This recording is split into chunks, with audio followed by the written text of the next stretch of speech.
1, 2, 3, 4.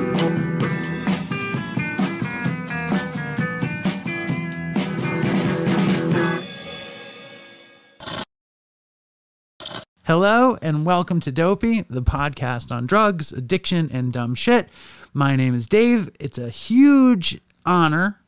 It's a privilege and an honor. You see her, so I can't make the introduction more sweeping. She is a world-class musician, singer, pop star, fucking talk show host, short-lived game show host, and most important, a mother, wife, person in recovery, but most importantly to me, and we'll get back to this, a baker and entrepreneur. Let's get to the important shit. Welcome. Should I start with my shameless pitch, or should we wait until you enjoy being on the show before we get to the shameless pitch? Whatever you want, darling. Okay, you ready? You want to start with this? I kind of have to now. Yeah. Okay. Start with it. Yeah. And you're also Jewish, right? Your mother's Jewish. My mother's side, yeah. Okay. I'm Jewish. I work at Katz's Deli in Manhattan. You know Katz's? I've never been there. That seems crazy to me. Katz's Deli. It's the most famous deli in the world. It was started in 1888. And when Harry met Sally, Sally fakes the orgasm. Yes. At Katz's. Yes, yeah. Okay. Years ago, I had a vision for a cookie. I called it the Othello cookie. It was based on a black and white cookie. But you know how, like, with a black and white cookie, you can only get a few bites that are black and white in that bite.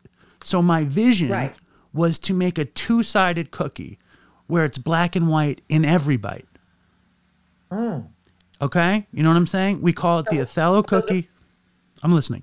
Right. But would that be like a striped cookie where it's like a little bit like black, white, black, white? So then what the hell are you talking about? I'm saying you got a two-sided cookie. You eat it like this, and one side is black and the other side is white, like the old Milton Bradley game Othello with the black and white chips, where one side is white and the other side is black. I'm talking about a two-sided cookie here. Oh, I see. You mean top and bottom. Oh, wow. That's a trip. That game just tripped me out. Like, that was so long ago. What do you think about the, do you think this thing, do you think it's possible to make we'll get back to this. We'll get back to the Othello cookie. Yeah, we'll get back to that. But I have all these technical things. Like, if you hold it, the frosting is going to melt on the bottom. If your hand the heat is getting on it. So how do you eat it? You know, you eat it like this, like there's a ring of cookie. Okay. And you munch around, and you just kind of. So every bite you take has chocolate on the top, vanilla on the bottom. I gotcha. Could be pretty brilliant. Do you like cookies?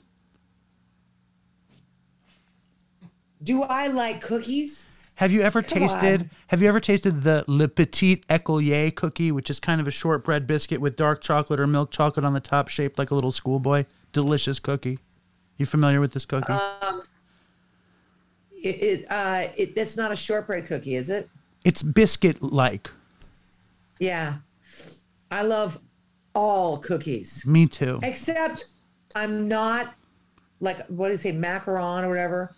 Macaron. I'm not crazy about those. I don't like that very much. It's too airy and weird and like too sweet, if that's possible. It's just like airy fucking weird sugar. I don't like that. But I love anything chewy, caramely, chocolatey, vanilla-y, I'm a baker, so you're preaching to the choir here. Well, listen, I should never have started with the Othello pitch, and I apologize for that. We'll get back to that. And I agree with you on the macaron. My wife always calls them macaroons, which I find to be just... Yeah, me too. Yeah, they're different than macaroons. Macaroons are fucking coconut little dingies, and macarons are French, weird other French things. Fancy, right? Fall, like, you know, with the going. I know, and the sandwich, right? Like that. Because I love a moon pie or an alfajores, but I'm not into macarons. It's too fancy for me. I don't know. And just to say macaron feels weird. But there's elements of the macaron that could help facilitate the proper Othello. But I'm interested in a biscuit based with dark chocolate on one side and serious vanilla on the other side, like Haagen-Dazs vanilla, where you see the speckles. Of course. Using vanilla paste. I know all about it. Listen, I'm going to try to dazzle you on this show and make this a really important interview. And at the end, You can tell me if you're interested in perhaps pursuing the Othello or maybe not. Well, it's very interesting. Like, I really think that sugar and baking is a big part of my sobriety. And then like, that's what replaced drinking and alcohol for me. So it actually is very relevant. And it's correlated, believe it or not. It might not be for everyone, but it was for me. Before I say another word, Carnie Wilson has a company called Carnie's Love Bites. And I think the Othello could really fit nicely into the Love Bites catalog. She makes delicious frozen cheesecakes, and everyone loves your baked goods. I just think there could be something here. Forgive me. Forgive my shameless plug. You never know.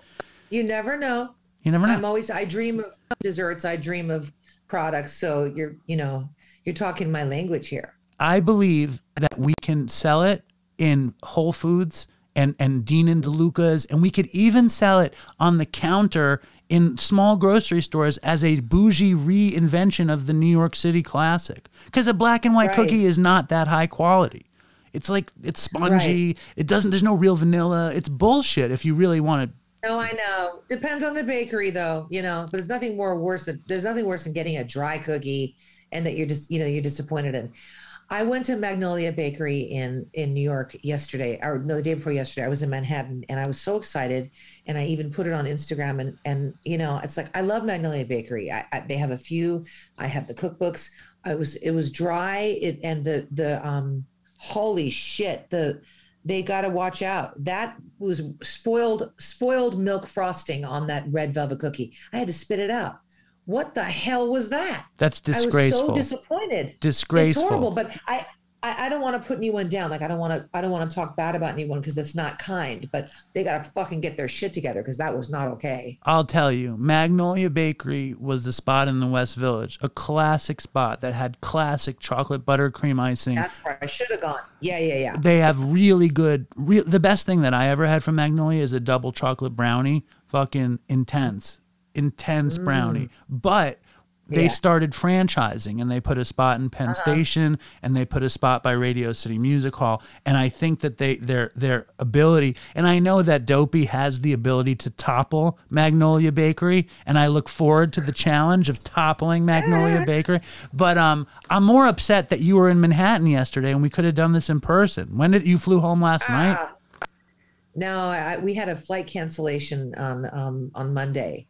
And it was a big nightmare. My kids and I were there for a festival in Glen Cove, Long Island. And it was beautiful with Girls Rising charity with these great, Antigone Rising is a rock band, these 5 girls, and they're awesome. And there's some sobriety in there too. So that's great. But anyway, long story short is our flight was canceled. We had to stay at the airport. And then the next day the girls are like, Mommy, we wanted to go to Manhattan the whole time. So we went to Manhattan, and then we went to the airport, and we just got home. So it was a whirlwind, but yeah, it would have been great to be in person, but I saw you were, I live in Long Island. I work in Manhattan, and you were at the Patchogue Theater, and I saw posters, and I was like, how do we get Carnie on the show? And so either way, I'm happy you're on the show. And I'm sad I missed you. Maybe next time we can go eat cookies together and really plan. And talk desserts. That's what I'm talking about. I could talk about it forget sex. I just want dessert. We were talking about that before. But I've also always been a little bit obsessed with your father and your family and the phenomenon that was the Beach Boys. And like, I don't know why. Like, I love your dad has always just like meant so much to me, like in this crazy, weird, mythological way. And when I was a kid, I got a job. Like, I was like 14 or something, and I was a babysitter. And the kids go to bed, and I think on NBC they did one of the first Beach Boys biopics back then. It was like in the mid-'80s. And it just affected me in this crazy way. Like, I wanted to experience drugs. I wanted to experience, like, it wasn't like a particularly well done movie, but there was something about it that really captured my imagination. Not to mention, I'm just a fan of your father's musicianship and songwriting. And like, then I started really getting interested in the story of Brian Wilson. And you were born in 1968, which was around the Sandbox piano period, right? I don't know when that was. It was only like, believe it or not, the sand was in the house for only like 3 days, and my mom couldn't handle it, and then they hauled it away. Well, they talked about it so much that you imagine it was there for like 3 years, right? I know. And but he did have the piano in the sand, and I do believe he was playing and writing with it in the sand. And growing up in that house, what was the experience like? And how old were you when your folks split up? Well, growing up in that house is probably why I'm in a 12-step program today. It was pretty crazy. There's a lot of really weird memories, and then there's a lot of really great memories. Music was always playing, and we had this big den, this family room, and the stereo system was like, I remember when they put in a new system, and we had these 2 big speakers. They were enormous, and we were able to play music really loudly, and we were in heaven because we would be blasting all our favorites, Fleetwood Mac and the Carpenters and Elton John, the Eagles, and Doobies. The list goes on, but like it was just like and boogie oogie oogie, and that's when we started like getting on the fireplace and like singing for everyone. And China and Wendy and I, we were always friends, and so we started performing for anybody that would come to the house. We'd be like, "Come see the show," and we didn't know what show it was. It was just us singing to like broomsticks and hairbrushes, and just like we had to get up there, and we would charge everybody a nickel, and it was just part of coming to the house. And my dad would be in and out depending on where he was, what he was doing. He was in his room a lot. He would wander the house. A lot of the memories of my father is just him wandering from room to room. We had a big house, and he just liked to walk from one room to the next. He'd go to the piano. He'd play a little bit of like, I don't know, like kind of Jerry Lee Lewis type things, or Rhapsody in Blue. I heard Rhapsody in Blue every single day of my life. And then he would put on Don't Worry Baby, by the Ronettes or Phil Spector. And it was just like this on repeat. And it was weird, odd, erratic, and weird behavior. He was not there for us at all. He was just a weird man who was trapped in his head. And, we would try to eat dinner together, and he would eat the steak in 3 bites and then be at the piano before my mom could put our plates down. So I didn't have a normal upbringing, and he wasn't on tour. He never went on tour when we were alive. And then that happened. That was till I was about 11 and a half. And wow. Then he got really weird with drugs. And I remember being in the back maid's room, and I don't remember, like, there's only just a few little bits of like visions that come, but he had tried to make me snort some heroin up my nose. And I ran out to my mom and I said, Mommy, Daddy's trying to make me put this yellow powder in my nose. And the next day she, filed for divorce. That was it. That was it. Wow. She really tried to hang in there, but that was, now that I have kids, you have to be so out of it, so lost in your disease to actually think that, it's horrible. And, it's not that I'm mad at him or have anger towards that, but it's baffling to me. And it shows me the power of drug addiction and alcoholism. And mental illness, though. Your dad has mental. Yes. And like illness. He's not my dad and he's not my friend. I'm a fan of his, and I've read a lot of books about him, so I'm familiar from him from afar. But I never heard that story. You know what I mean? And it's like I feel like, and if you watch any movies about your dad, the kids aren't in the movies. You know what I mean? You can have Love and Mercy, this movie about his love and his mercy, and the children are not anywhere in it. And I'm not saying it judgmentally, but I'm just saying, like, as a document. And I know you and your dad have some sort of amend situation, right? I saw pictures of him with the grandkids and everything. Yes. Did you ever ask him about the heroin situation? No, because I think it would be, I think we've had this beautiful, like I came to him and told him I was sober years later. I mean, it'll be 19 years since I have taken a drink or a drug, but I did change my sobriety date, from refilling a prescription of Ambien 3 times. And so that we can talk about, but I love that story too. By the way, I heard you tell that story and I want to go right into it, but I want to hear about this stuff. It's very, very important. Yeah. That's a very important story for people that have relapsed or, have issues with prescription drugs or whatever. But I went to my dad and said, I've been sober and it's really amazing. And I say the Serenity Prayer and he goes, I love the Serenity Prayer, and we formed a relationship and he apologized. On a Mother's Day, we were at his house and my grandma was alive still then. And he said, I got a lot of issues with my mom. She really hurt me. And I said, I know, Dad. And she was across the pool, in her little wheelchair. It's like about a year before she died. And he goes, and I know that I was a terrible father and I wasn't there for you, but I'm so sorry. And he said, he goes, you have the most beautiful face I've ever seen. And I said, Dad, he's so sweet. He's very sweet and loving. And he said, but I'm so grateful for your mother, Marilyn, that she was there for you. And I didn't know how to do it. And thank God for her. So that was probably the most important day ever for me up to that point, because all you want is some kind of acknowledgement for somebody that really caused you a lot of pain. But it's not like I can change. He still was never a hands-on father. He's still not. He's not a hands-on grandfather at all. In fact, I don't think he even knows all the names of his grandkids. But that's mental illness, and there has to be some kind of forgiveness and compassion. Absolutely. Compassion for someone that's ill, and that's the sick man's prayer. And that is something I say. And I, my program, my 12-step, because that's what I do to keep sober, has taught me a lot. So, he and I have a big connection with music, and we always have. And, he's 80 years old as of, 2 days ago.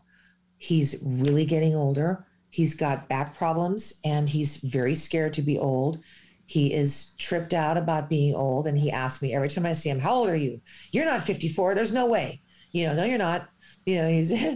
But he's like one of the oddest people you will ever meet, and people are so scared to be around him, just because he's Brian Wilson, but because he's so sensitive to people's energy that people don't know how to react around him, because he's thinking about, like, you're standing next to him and you're a tall man, and so he's intimidated because you're tall, or you're wearing a hat that scares him. We don't know what the hell's going on in his brain, but for me, it's very easy to be around him because we have a connection together. So this last Christmas, we spent 3 hours just holding hands and telling each other we loved each other. And what more could I want in my life than that? The past is the past. Right. And I work a 12-step program too. And I was taught, like, if I have a resentment, you pray for the person.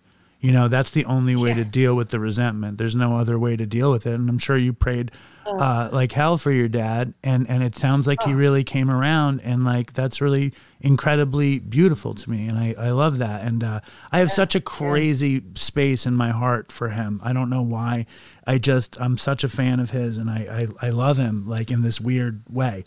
A lot of people do. I know. He's a genius. He's great. And, but when's the first, I just can't believe the heroin story. That's nuts. Thank God you didn't try heroin at 13. This would be a totally different, dopey episode. But I wouldn't be here. Well, you never know. Like, I had Mackenzie Phillips on a few times, and she was doing dope at a very young age. And when's the first time you smoked pot? Let's see. God, I would say, I know. I was, my parents passed me a joint when I was about 9. Wow. We were in a living room, in that den, in the family room, and they were just partying up a storm. I might have been younger. I might have been around 7. This was like the mid 70s, maybe 75. So I was about 7 or whatever. And they said, hey, you want to try it? You know, and which is like, what the fuck is that about? But anyway, I remember this little roach, you know, and then taking a little hit. And I remember the resin on the roach, and it was sticky and I could smell it. You know, I mean, I love pot so much that I just like, I can't, I'm actually like salivating. Like it actually, I wish I could smoke pot. Me too. And then that would be it. Yes. I wish I could. And it's not me like trying to like encourage people or like be a proponent or whatever. It's not that I'm a proponent of marijuana. I think it's magnificent. The problem for me is that if I smoke pot, I want other things. And if I smoke pot, all I think about is smoking pot. Me too. If I take a bong hit, I'm going to be smoking bong hits all day. There is no one hit. That's it. And I'll no one hit. And I'll just be defined by him. And I loved being a stoner. Me being a stoner, it was the greatest thing that like ever happened to me. Ever. Oh my God, 15 years, total stoner. When did it start for you?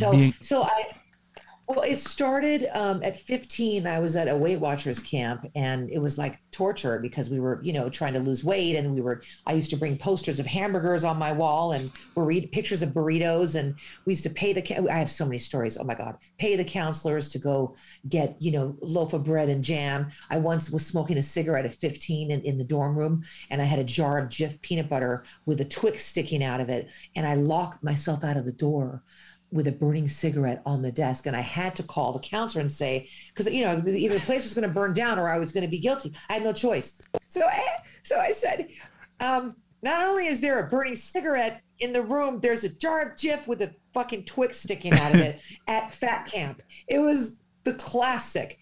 But I started smoking. We used to sneak pot, and there couldn't have been a worse place to be stoned at a camp where you couldn't eat. Yes. So we'd get the munchies, and it was like we were desperate to have a pizza delivered through the window, which we did. We always accomplished it because, you know, if there was a will, there was a way. So I started about 15 years old, I would say, started smoking pot. And then by 17, I was a stoner. And at 18, when I was in high school, I barely graduated. I started coming to school stoned. And then pot just became everything. And while we started the group Wilson Phillips, when I was in the summer of my graduating year, you know, I was like in the middle of just like living in a bong and experiencing the CD for the first time and how amazingly crispy and fabulous music sounded, but combining it with being stoned and the group forming, that shaped the next, you know, decade of my life. And it wasn't, what was there, hallucinogens? Was there other things, or was it just like stonerdom, or was it everything? No, there was some cocaine at like 18, 19 with some parties. And I remember it was laced with some speed one time, and it was a horrible experience, and it really turned me off. But I do remember moving out into an apartment and being on the floor and looking for any amount of coke on the floor, on the carpet, just completely going crazy for more cocaine. So I did cocaine about 10 times, but I loved the feeling, but I'm so high energy anyway. It wasn't the right fit for me. And I did some acid a couple times, made a big fool of myself there with some acid. And then I did mushrooms, which I didn't like. I wasn't a psychedelics girl. I was too paranoid. How did you make a fool of yourself? How did you make a fool of yourself with acid? We took some acid and we went to Jack in the Box on the corner of Pico and Veteran in Los Angeles. And we were like harassing everybody, like doing weird shit in Jack in the Box. And this boy said, and I remember it specifically, he goes, "What the hell are you on?" And I think we were like, you know, we're on fucking acid, you know, dude. And I was just tripping hard, but we laughed a lot. Sure. It was kind of a funny one. The mushroom trip, I didn't like. We were smoking pot. Also, we were smoking out of a pipe, and it looked like, I thought it was a spider web, and there was a spider that was going to come and eat, you know, go up my nose. I started tripping out weird, and it just wasn't, I didn't like that. I really felt out of control. Like I really didn't like it. But marijuana leveled me. Pot pot used to calm me down when my mind was very, because I'm kind of ADD and, Me you too. know, I used to stutter, you know, yeah, I used to stutter and like I was always, my brain was always moving fast and I used to talk really fast and pot really calmed me down. And, you know, I loved the way food tasted. I loved having sex. I couldn't believe how amazing an orgasm was when you were stoned. It was like, what the fuck, being stoned and, you know, and coming was like beyond. So I was kind of addicted to that, you know, and then I had a professional career. I wasn't drinking at that point. I wasn't doing any other drugs, nothing at all, just occasional marijuana. And then I realized I can't travel with it. I started therapy. We were writing songs that brought up a lot of issues in our lives. And I started realizing shit. So I was about 19 or 20 and started therapy.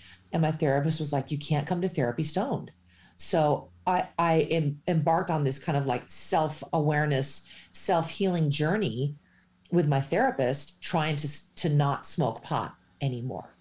And then while being on the road promoting records and doing concerts, that's what happened. So yeah, I mean, a lot happened in between then. So is that when you started drinking, when you're on the road? No. So you just kind of went a little bit abstinent. My first question though was, you know, having your dad be this prodigious drug addict and your uncle Dennis was a prodigious drug addict and an alcoholic who died basically from the disease of alcoholism. Were you scared of being a stoner at all or experimenting with drugs based on your family trauma? It's an amazing question. And yes, I was, but I remember being very young, like 5 or 6, just like in kindergarten. And my mom saying, she was very open about it. And she said, you know, your father is a musical genius, but he has a drug problem. And drugs are pills and things you put in your body that make your mind feel funny and take you to another place. And he can't stop when he does it. And he took too much of these drugs and it messed up his mind. And he loves you, but he has a problem. And you girls have to be very careful when you grow up that you have the same blood as him. And this is how she explained it to me. She said, you have the same blood and you don't know how it's going to affect you. So be very careful. So you can talk to a teenager and they're going to be like, who cares? But as a child, I kind of put it into a compartment, right, you know, in my mind and in my heart. And it was always in the back of my head. But when I found marijuana, it was like, you know, that was it. It was meant for you. I didn't care anymore. It was meant for me. I had the exact same experience because I was this neurotic, crazy person, and I found it made me how I wanted to be, which was chill and like and goofy and silly and fun and not care so much about everything. Yeah, and have this intensity around beauty and at the same time not being so hung up on disappointment or expectations or all of these things. I remember the first time I was in rehab for heroin, and they asked me to write a letter to my drug, and I just wrote like how this whore of heroin took me away from my beautiful girlfriend, which was marijuana. You know what I mean? Like if I hadn't have done it, like I might have been okay. You know what I mean? Like, so I had the exact same experience. And it's funny because like, especially now, I mean, I guess weed has been legal in California forever. It's now legal in New York, and it's like, it's weird. You know what I mean? It's fucking weird. It's like, I'm so glad it wasn't when I was younger. I could easily have become a heroin addict. There's just no question.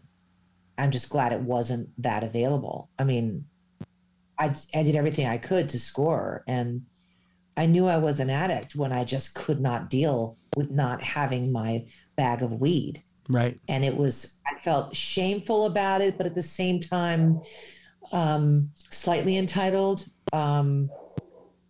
physically addicted. I went to Marijuana's Anonymous when I was like 20 and walked in and was like, I know I have a problem, but this place is weird and it would get me out of here. Yeah. You know, it wasn't the marijuana that really brought me to my knees, it was alcohol. What was the transition? Like, when did you start drinking? And like, you're talking about like when your therapist was like, you can't come here stoned. What did you do? Like, how did you stop smoking?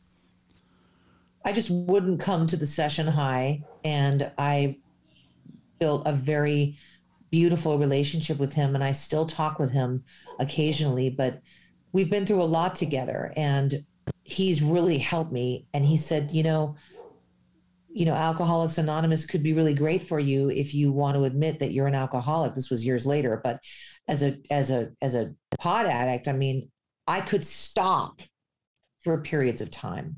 I could go on the road. I could not do it, but I always came back to it. And when I reached a point in my life when I was so physically unhealthy, I kind of was like, I'm going to get my life together here.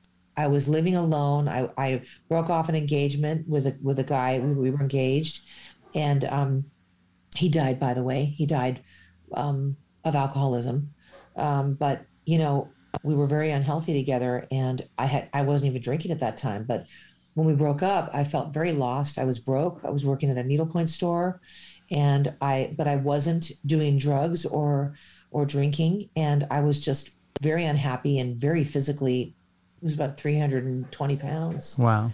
And I had Bell's palsy one day that woke me up.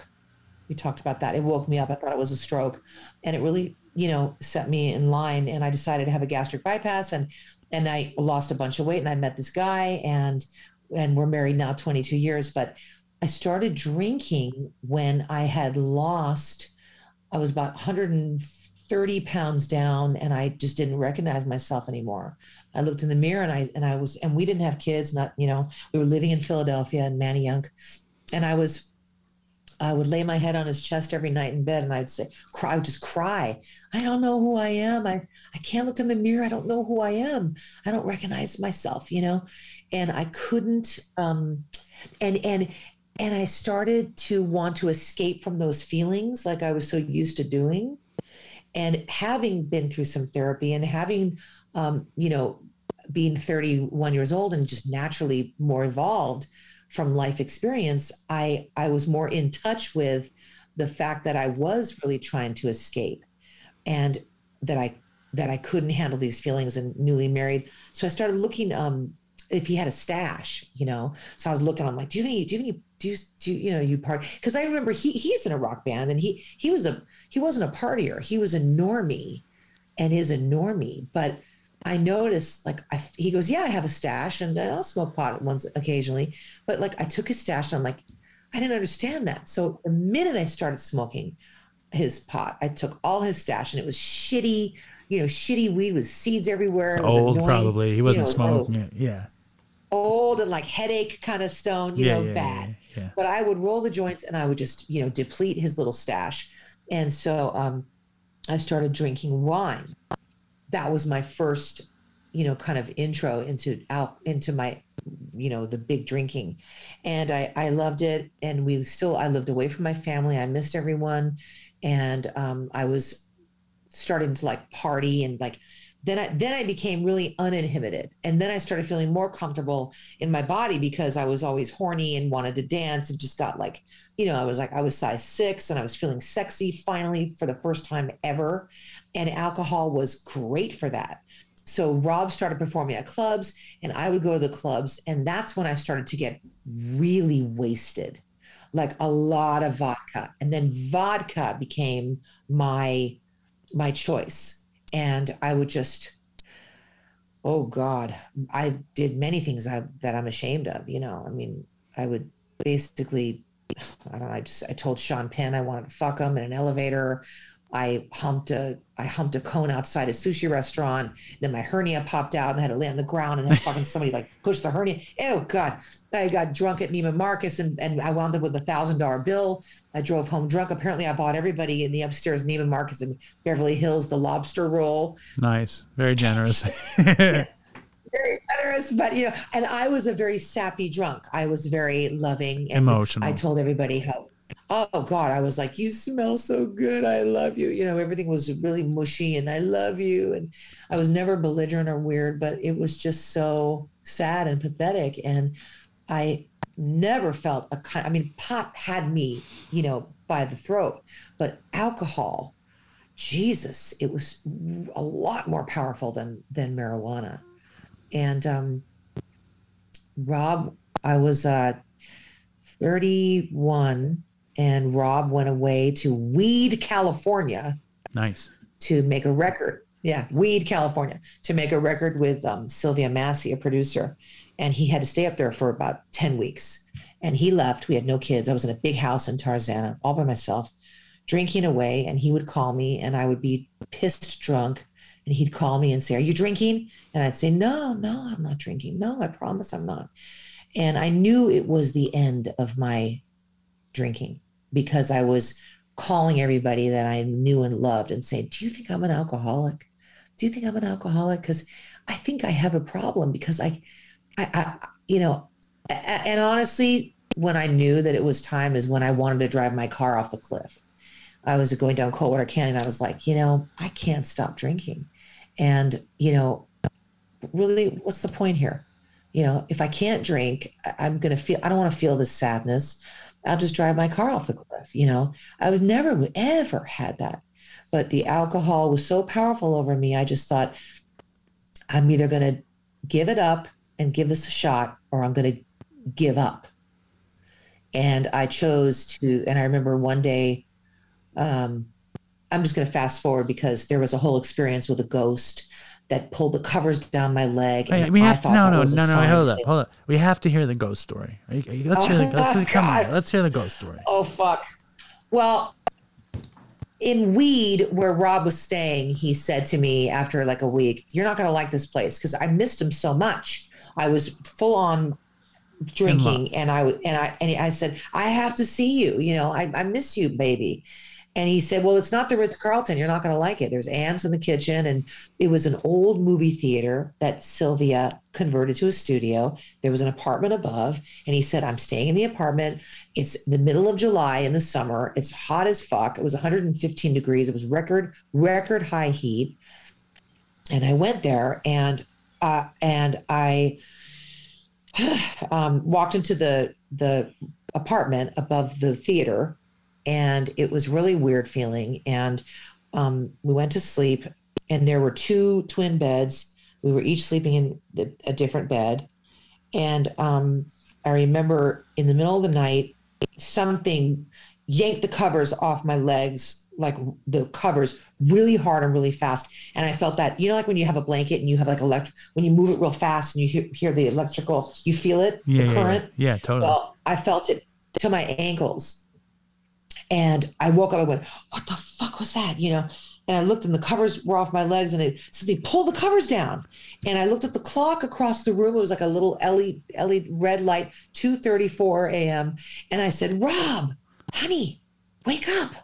He said, what is it? I said, something pulled the covers off my legs just now. And he goes, go back to bed. You know, you're dreaming. And I said, no, so I crawled in bed with him and like spooned him his back, and I was terrified, went back to sleep. And the next day I decided to make dinner for Sylvia, the producer, and her husband at the time. And I'm making dinner, an Indian dinner from scratch. Nice. And we're eating this saag paneer. I made the fucking cheese cubes hanging from the sink, you know, like the real deal. Yeah. And she goes, so have you experienced the ghost? Oh no. And I dropped my plate, you know, and I went, oh my God, Sylvia, you don't understand. You know, I didn't want to say anything because I'm embarrassed. Like, you think I'm nuts, but something grabbed my legs and yanked the covers down. And she goes, oh no, you were his next victim. And I went, what the hell are you talking about? Apparently there was a ghost there that was a barber that committed suicide there. He had dark hair and glasses, and he was in the theater a lot. People have seen him, but the weirdest part was that he liked women and he preyed on the women there. And there was a girl that was recording there. And mind you, Tom Petty, Chili Peppers, they've all been to this place. It was a really cool place. but it was clearly haunted. And this one like biker chick, real tough girl, was there for about 3 days. She was supposed to be there for a week. And every morning she woke up with her pants off her legs and in the corner of the room. And she just said, I'm out of here. So she bailed. And I said to Sylvia, I don't know if I can sleep there anymore. I'm terrified. And she goes, well, I guess we have to have another exorcism, and so what she did is she changed the bed. She bought a queen bed. A priest came in, another exorcism. But the reason I bring it up is for two things. One, I believe that I was, that happened for a reason, to say, get your shit together. And I had a psychic come with me for a TV show. We went back to film and discover who this ghost was and what the message was. And the psychic said to me, he was speaking through your grandpa Murray, who was trying to tell you, get your life together because you're going to die. And so this was a wake-up call for you. And then I had this spiritual experience up there. I went to a place called Panther Meadows. I took a journal. This was 2 weeks later. I stopped drinking. I walked into the rooms of AA, had this big epiphany, went back up to Weed, California, and prayed in where the monks prayed. And I have it all written down in a journal, my new sobriety. I want a baby. I got a sponsor right away. Right. And I started with the program, but I started journaling and doing the work she was telling me to do. But the classic is I was ovulating that night. Wow. And we were in the apartment where the ghost had grabbed my legs. They painted the room. They had a new bed. It was totally different. And I said, Rob, let's go make a baby. And my daughter was conceived right in that bed, right in that fucking room. Amazing. Oh my God. Grandpa Murray standing by. Right. Fucking. Grandpa Murray, hopefully not watching. That's what I'm saying. That's what I'm saying. What a trip. So, it's just amazing. And that's the only positive Grandpa Murray story I've ever heard, by the way. So that's good. That's nice. I feel good about that. You should tell your dad that Grandpa Murray did something good for the Wilson family in that moment. So that's good. Well, he always scared me, but ever since then, I do have a picture of him that I keep. That because the psychic also said to me, he's very upset that you acknowledge everybody else, and he's so sorry for how he behaved. He wish he could take it back, but he wants you to acknowledge him from now on. So I do. Nice. You know what I mean? I forgive you, Murray. I acknowledge him now. So it was very important for many reasons. It's interesting, though, that your grandfather gets such a historically bad rap, right? He gets a legendary bad rap. I mean, when he drank alcohol, he became very much like a tyrant. He was not a gentle man. Right. Right. Right. He wasn't gentle. I have a lot of questions, though. My first question is that this story of it, I mean, not the ghost story. I love the ghost story, but your overarching story, it kind of skips when Wilson Phillips hit it bigger than big, stratospherically big. Where was your addiction at? Like, how was the addict in you coping with the success? I wasn't able to I wasn't drinking at that point. And so I was able to kind of go in and out of smoking pot. But I had a letdown effect really badly when we came home from tour. And I was very freaked out, that we had this big fame and money, and it was really trippy. And then China just bailed. We were ready to make another record, and she just left the group, and it was very difficult. And so I had met this guy who I was engaged to years later that was a big stoner. I didn't know he was a drug addict too. He hid everything from me, but we started using together. So I sort of delved into really heavy duty pot smoking with him, and this relationship that was very toxic. We had a lot of fun though too. A lot of fun. And it's, but it was I had reunited with my father through music at that time. I had started a talk show. We moved to New York or Connecticut, and then I started in the television land.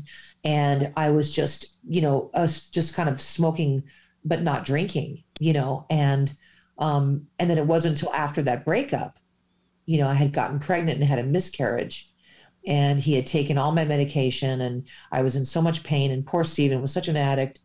And it was just, it really ended poorly. And years later, thank God for the program, he and I both made amends to each other. He just couldn't stay sober, and then he wound up dying. But, when I had lost all that weight and met my current husband, who went through the whole process with me, he's not an addict. He's just a jazz musician with OCD, Right. But a big, kind heart and patient to be with me. So he has seen my ebb and flow of addiction. It's also just fascinating that when you lost the weight, that's when you were the most out of sorts, when that's what you wanted so badly. And you're like, where's my true, genuine self? It's like, it's really interesting. Because you rarely hear about like somebody at 31 succumbing to alcoholism at that point, after everything you had been through and your family history. It's like, it's very interesting to me. And when you got to AA, you were like, finally, I'm understood. I'm home. Like, I understand this, and I like it. Like, that's the impression that I've gotten. Yeah. I just remember looking out the window one day and looking at all the trees and going, if there's something this beautiful that something bigger than us has created, there has to be a way that I can receive help from that power. And when I went into the rooms, it was the first time that I would hear other people talk about the way I felt inside.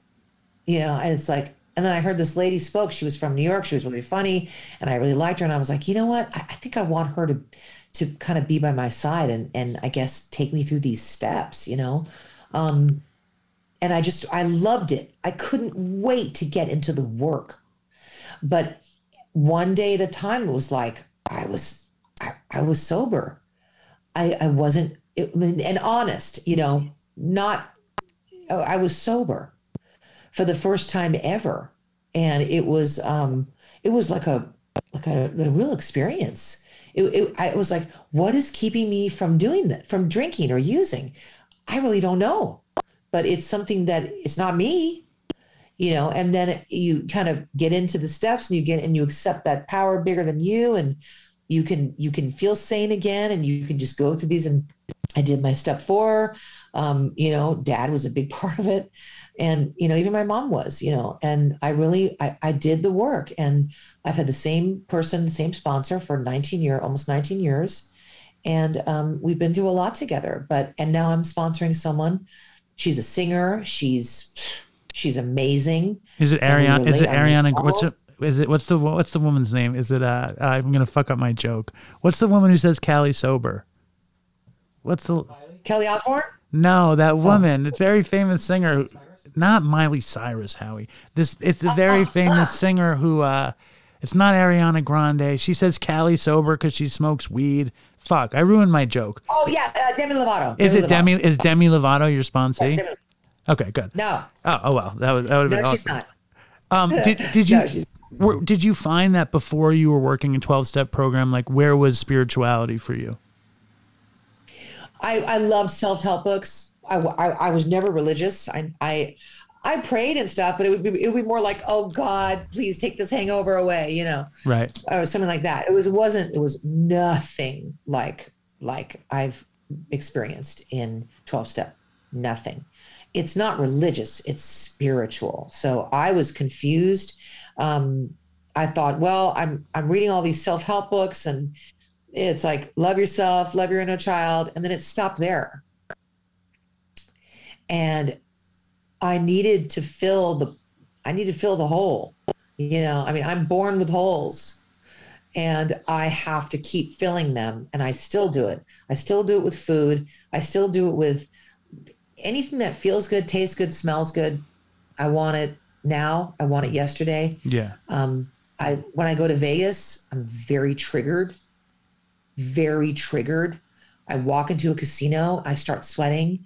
I start getting very anxious. I start feeling like I want to have martinis and Twinkies and fucking dicks. And I just get like really crazy. It's hypercharged it's, with addiction, right? The town is fucking hypercharged with addiction. It's intense.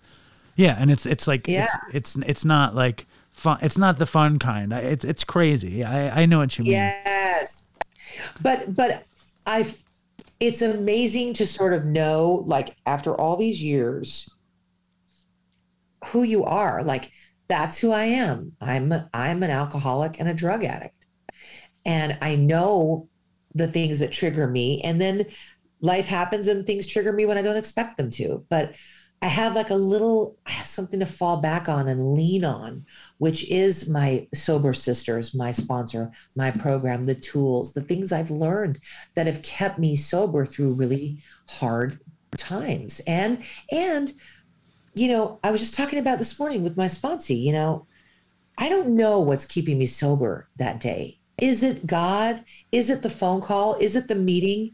Is it my children? Is it, you know, is it the meatloaf? I don't know what's going to make me go out. Is it happiness? Is it fear? Is it boredom? Is it pain? I don't know.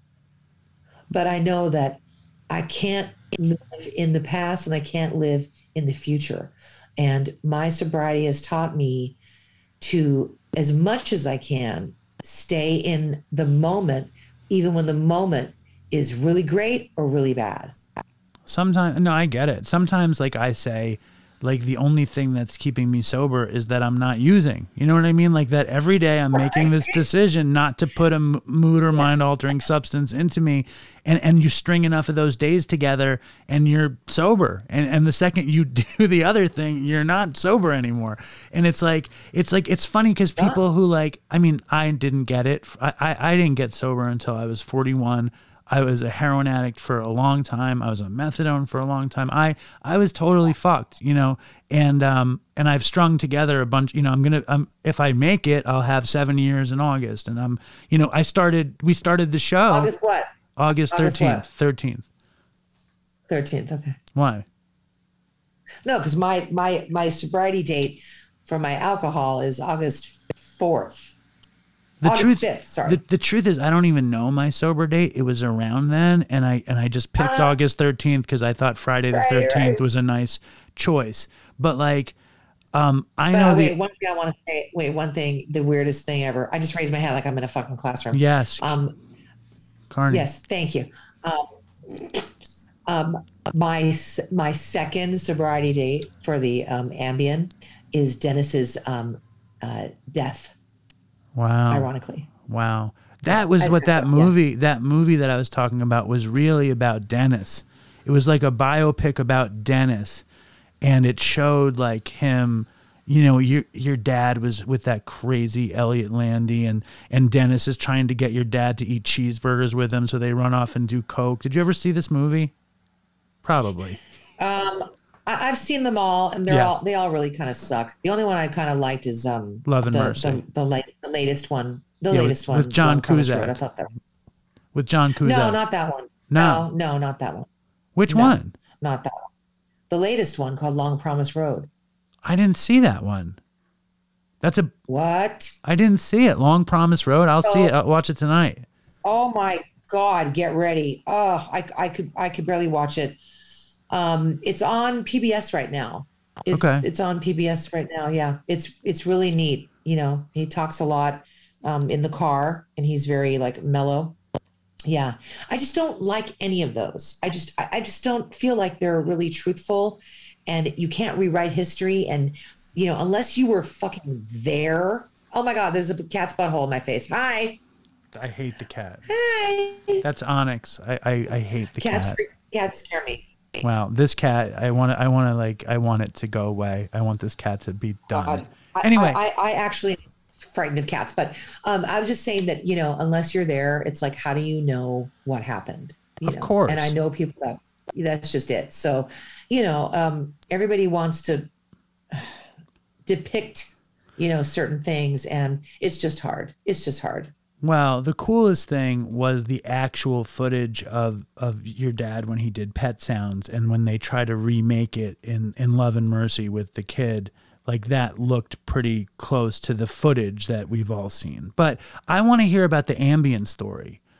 Because I think that could help some people. And I want to hear about the CBD component. Did you smoke the CBD flower or no? No. I was taking CBD that I still take. That's, no THC. It's like it's the pure CBD. And now I take it because I find that at night, the CBD gives me, I don't know what it is. I've never slept that well. And I have anxiety and I have arthritis in my fingers. How do you take it? Is it a pill? I just take an oil. I take CBD drops. Did you ever consider smoking the CBD flower, or is that just insanity? No. Someone told me about that and I was like, I want to take CBD bong hits. I'm like, what the hell are you talking about? What? Somebody told me that CBD flower, like it's like non-alcoholic beer. It's like bud that you can smoke. It's not good for me to talk about or you to hear about, really. I've heard about CBD in flower form or in powder form because like for baking or something, but what do you mean smoking it?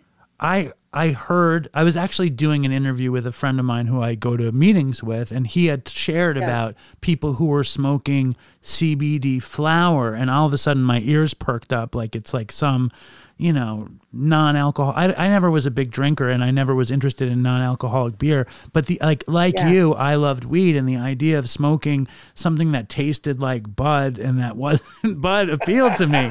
So when I heard about your CBD story, I'm wondering if you're taking bong hits with CBD. What's happening? Right. No. It's it really is about your intention and the behavior. Absolutely. It's all about intention to me.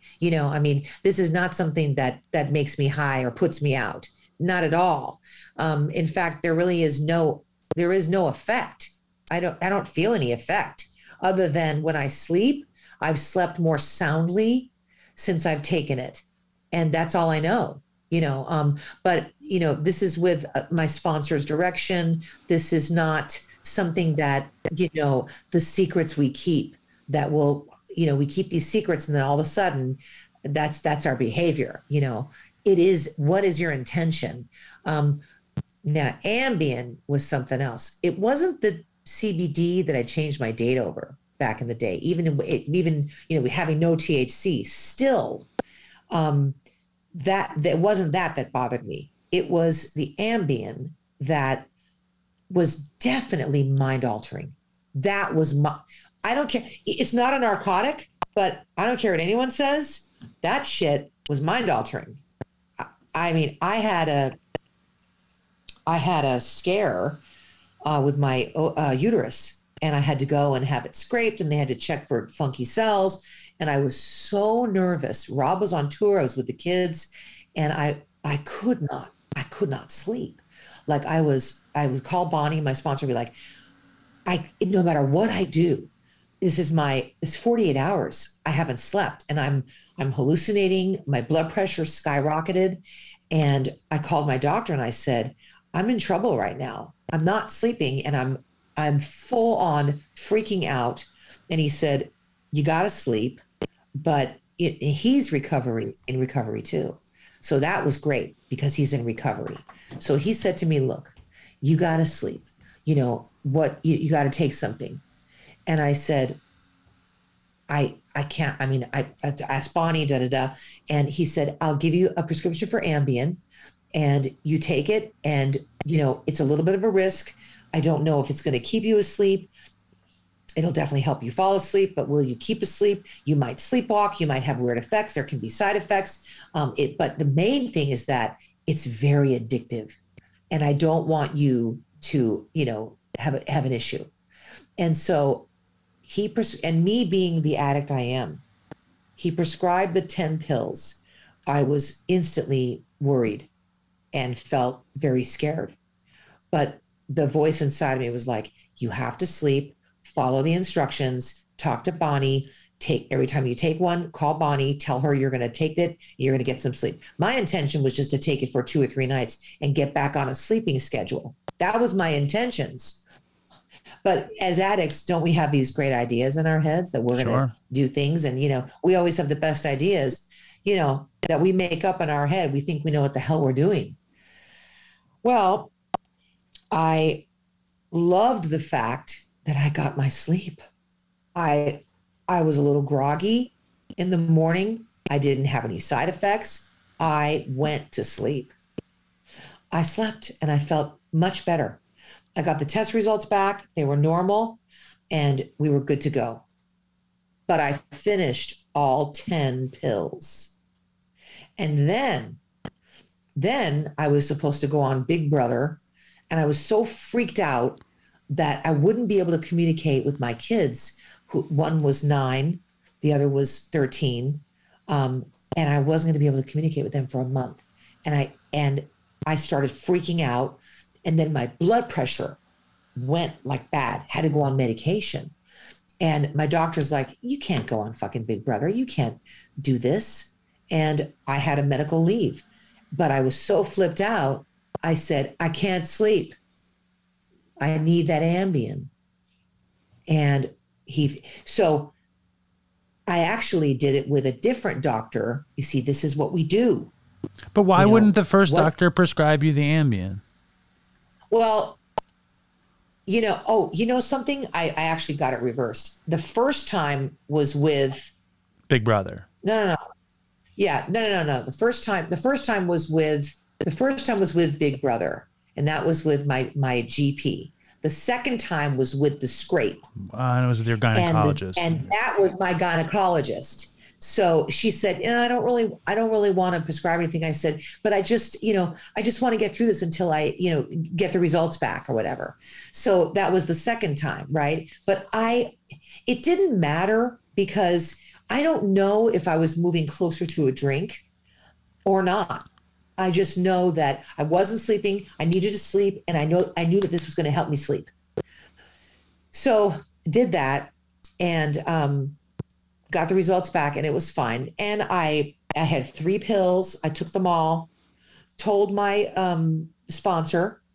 And this was like, I don't even know, maybe September of 2019.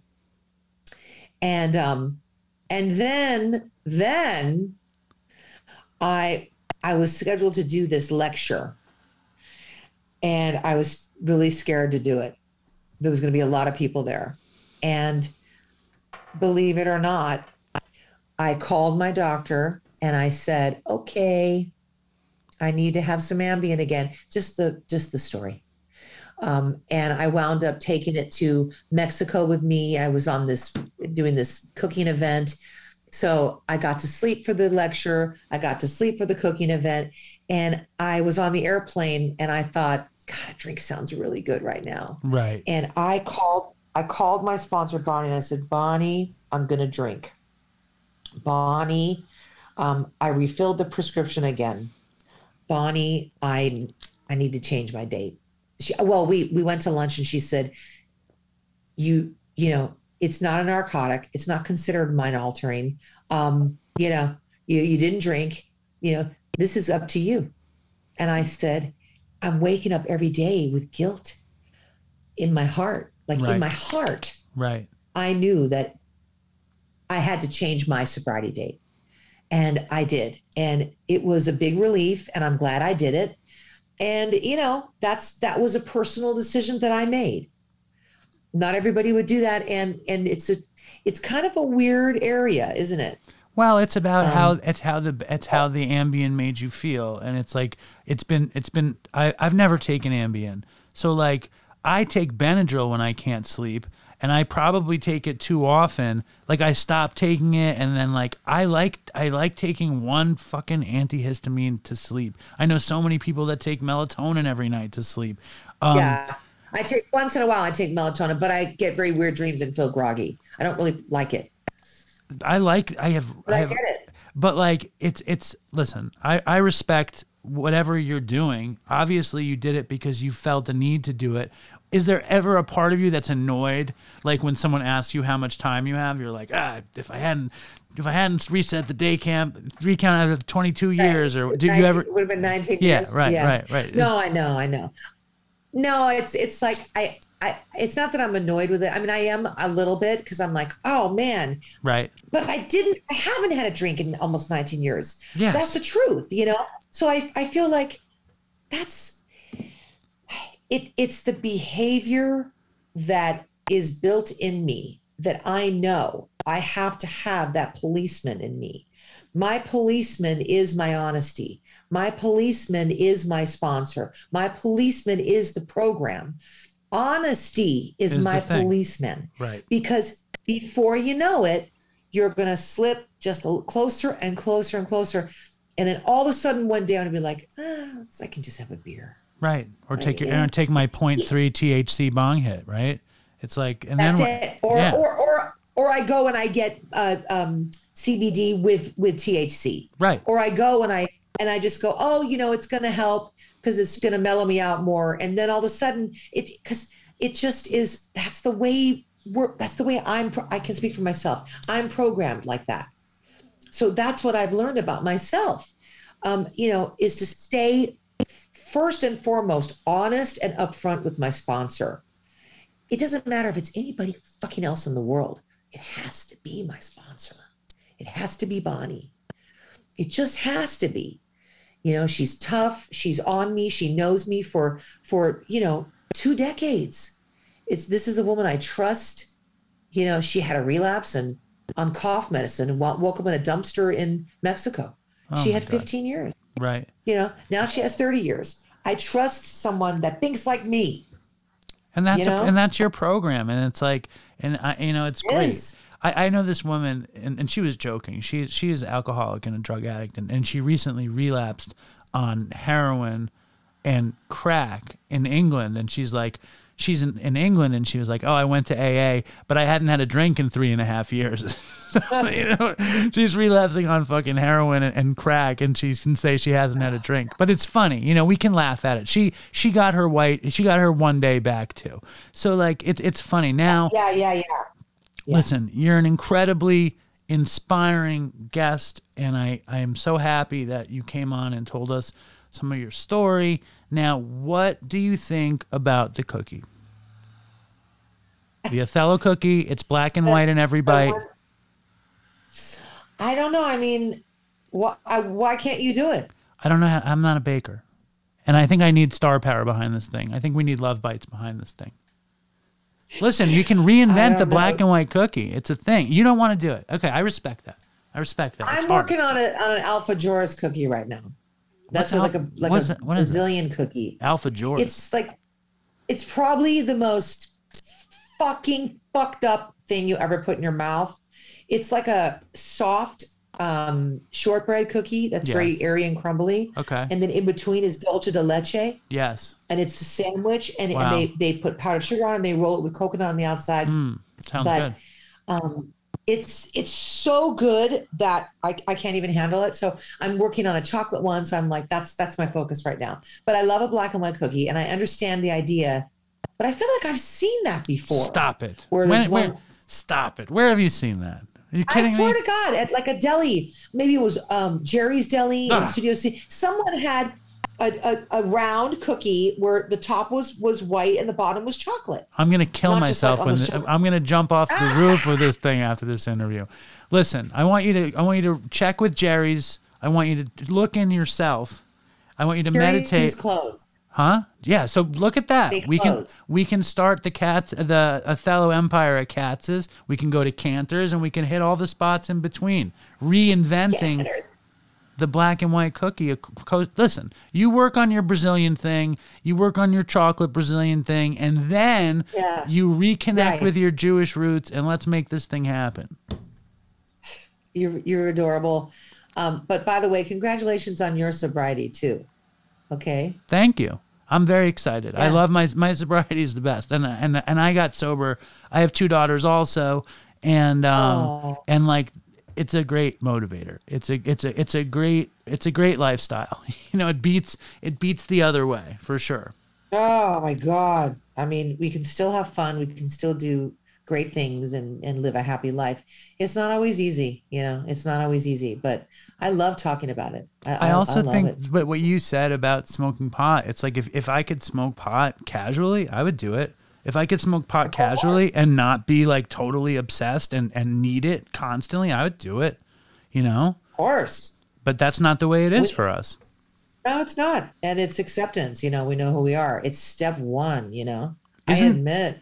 Acceptance is like acceptance and service. I mean, I should have gotten it years ago, but this year, acceptance and service like came to me. Same. You know? Really? Same. That's interesting. Yes. Yes. This year, especially. Yeah. I never. I mean, I love being a sponsor. Me too. I've only sponsored people seriously this year. And I know for years when I heard people doing service, I was like, you're so full of shit. You think you're so giving and altruistic. And I didn't even understand like that Bill W. did service to feel better in the first place, not to be great. He did it as a tool. Like, and then it's like you're doing good and you're feeling better. You know, it's all happening. It's a symbiotic thing. I know it goes both ways, but you know, I really just, for people that, you know, the 12-step program has kept me sober. That's what's worked for me. Me too. And, you know, it's the only thing that ever did. You know, I mean, I tried to stop for a long time, but it really does work, you know, and I don't care if people think it's culty or whatever. What could be better than like being accountable, knowing who you are, helping other people, and not fucking using? And this what's bad about that?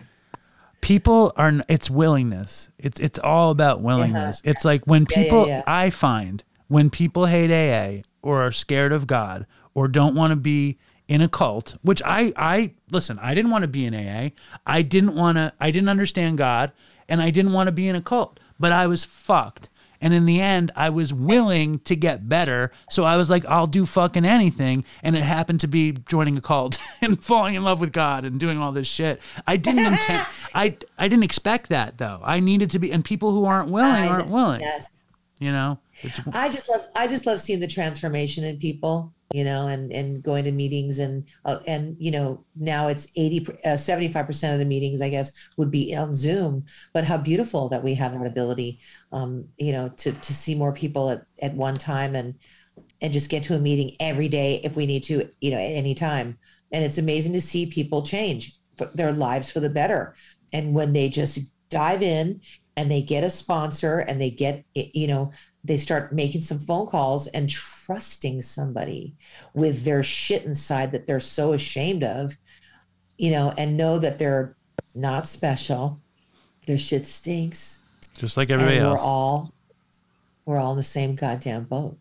You know, I'm just a drunk and a drug addict who needs to pay attention to that disease every single day, but enjoy life and make the best of it. And that's it. Thank you. This is really cool. Thank you. Is that in that picture up there in that frame? Is that your buddy that passed away? I don't know what you can see. This is. What's that? That one? Yeah. That's Chris. Yeah, that's my friend who passed away, and that's the Beatles behind me. Yeah, that was Chris. I met him. He likes to hang out with you, boy. He doesn't leave you. Well, I've had this picture and we just started doing video shit. So I was like, we should have him in the video shit. We never did video shit before. It's like a new thing. Yeah. But he likes to hang with you. He likes to hang with you and stay with you. You think so? Yeah. Well, I do. That's a nice idea. It's crazy, right? It's like to lose, and I lost another friend the same summer that we lost Chris. And the show, you know, This American Life, the podcast. Have you ever heard of it? I don't know. It's a huge podcast, and they did a big story about us and Chris dying, and it became this big thing. So, whatever. I'll send you a link. You can listen to it. But you were wonderful, and I appreciate you coming through. Me too. Thank you. You too. I wish you all the best, and give your daughters a big hug from me. I will. You do that too. And did you have fun? Was it fun? Yeah, I loved it. I love this. It made me feel like calm today. All right, cool. I was feeling I had a whirlwind of travel. So I've been very like frantic the last 4 days. And so this is the first moment that I've actually felt calm. It's nice. I forgot to ask you about Kevin Love. I didn't even realize that Kevin Love was related to Mike Love. That's so weird. Yeah. Stan, Mike's brother, Stan, that's his son. That's crazy. Anyway, I know. I have so many, yeah. Unfortunately, I have too many weird Beach Boys questions I'm not going to bother you with. But thank you. I can't thank you enough. You were awesome. Thank you. I'll send you a link. I'll send you a link when it comes on. Okay. Bye, dear. Bye-bye. Thanks. I'm face down on the floor. Please, sir, can I have some more?